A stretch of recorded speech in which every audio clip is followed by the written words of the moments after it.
Hey guys, welcome back to my channel. So in this video, I'll be showing you guys a beginner-friendly frontal ponytail and sewing installation. So please keep on watching and don't forget to like, share, and subscribe. It's my life. Lazy, lazy, lazy, lazy, lazy. It's my life.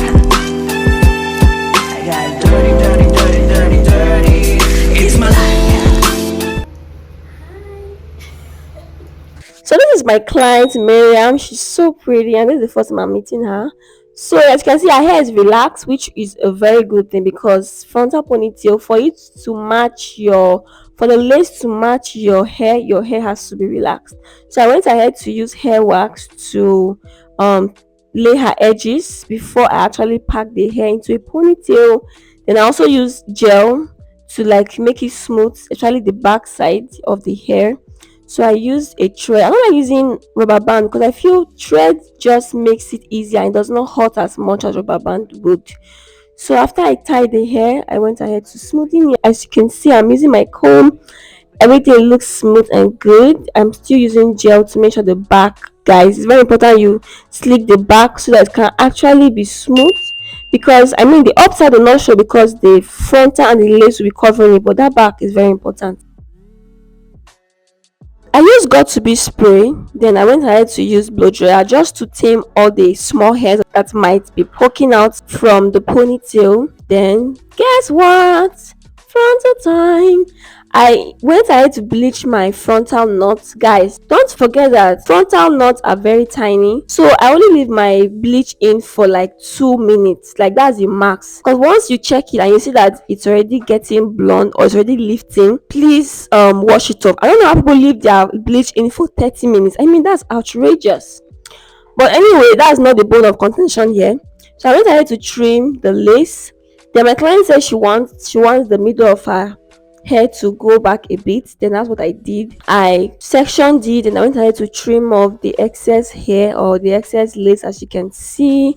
I also told her to be looking at the mirror so she can tell me if what I'm doing is making sense to her, if she wants me to cut more or if it's okay. So at this point, she was like, "Oh, it's okay that I should install it like this because she likes the way it was looking here." I even tried to use concealer to mark to trace, rather to trace the lace, because I it's a bit confusing trying to use your head or eyeball putting glue where the lace is going to be. I went ahead to trim the excess lace, then I use hot comb and hair wax to tame fly away before installation.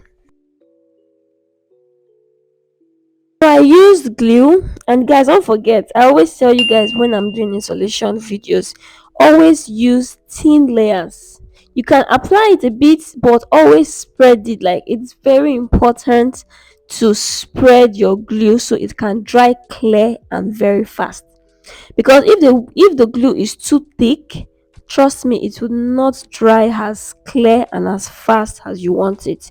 So imagine you're in a hurry and your glue is too thick, it won't dry clear and it won't dry fast. So please don't forget, when you're installing, spread the glue out. Very important, spread it out and put thin layer. As you can see, the first layer is already getting clear, like I can't literally see any glue.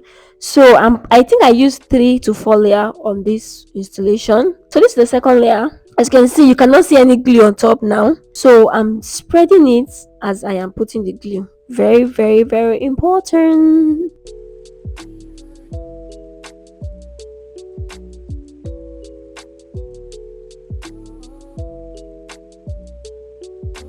It helps the speaker lead his audience into the scene he describes by creating an imaginary picture. Usually, it's something that moves.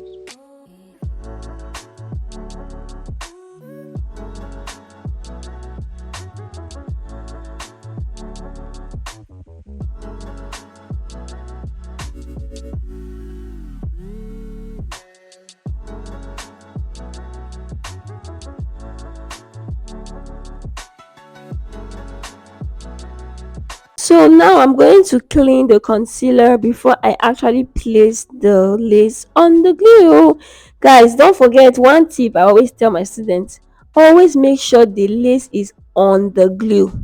on the glue, not below or above. Make sure the lace is on the glue. In fact, I think it's better for the lace to even come above the glue, so that you can go in again and add an extra glue, than for the lace to be below the glue. Because trust me, to clean glue after installation is the worst thing ever, because you hate your work, because it's not be fine. So yeah, after I am done placing the lace, I'm going to blow dry so that it can dry fast, because I mean we don't have all day to spend here. So the ones that are lifting, because trust me, there's not how you install your hair and everything will just glue down at once. There will always be some parts that are lifting. Like this side now, I put like 2 to 3 layer again on this side that are lifting before I went ahead to place the lace on the glue. Don't forget to always put thin layer, especially when you are going over the glue again. It's very important. So now putting the second layer on this side, blow drying it before I place it down on the wing.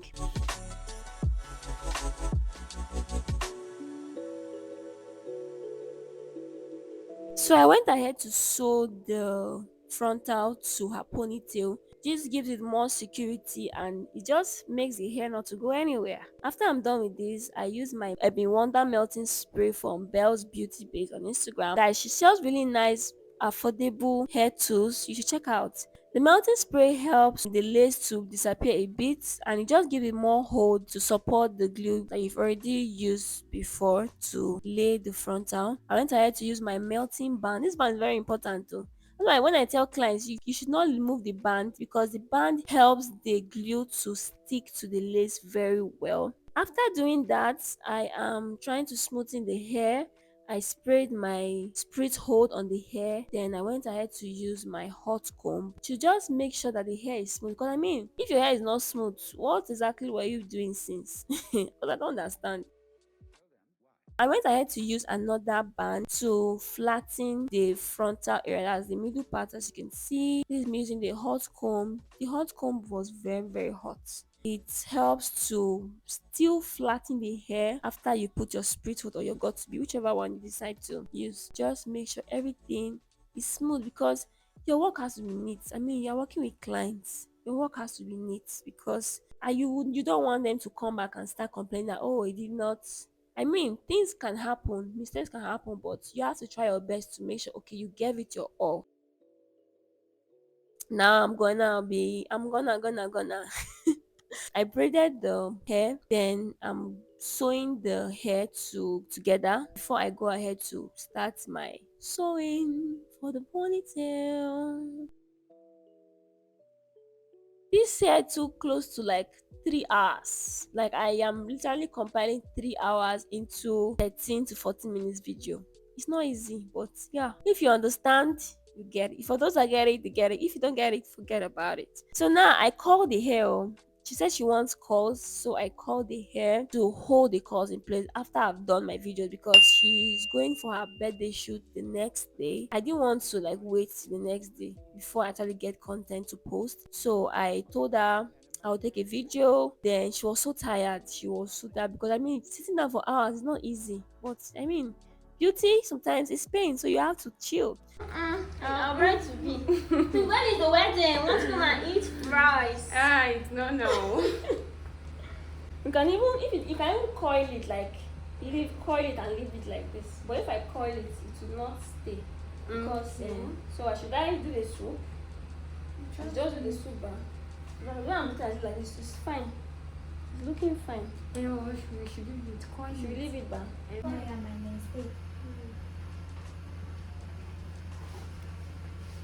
Then step up now. I just bought this coil. Let me try it. That Yeah. is even tiny clothes. Eh? Yeah, you don't.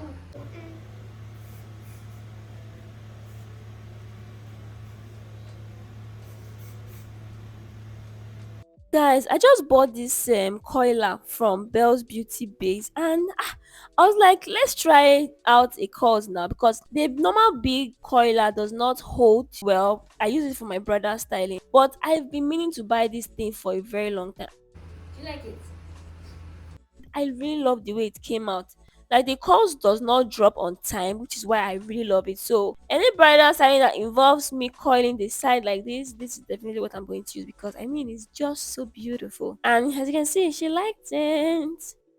I also have to hold up the course. So I brought it down, adjusted it, made sure the up of it is flat before I took my video. Then I also went ahead to use a concealer to define the pattern and make it a little bit natural to her skin shade. This is practically everything that you need for a flawless frontal installation. If you feel your front part of your hair is too thick, you can go ahead to pluck it. And I told her to say hi to camera. Hold on, Irene. Go turn.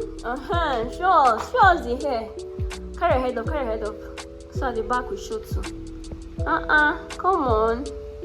You see, do it continuously. Do a kiss. Mwah. So like I said earlier, she wants the curls to hold up for her shoot the next day. So I'm using the net to hold the curls up. I really like it because it's looking like a bun. It's really nice. Thank you guys so much for watching. I hope you like, share, and subscribe. I'll see you guys in my next video. Love you. Bye.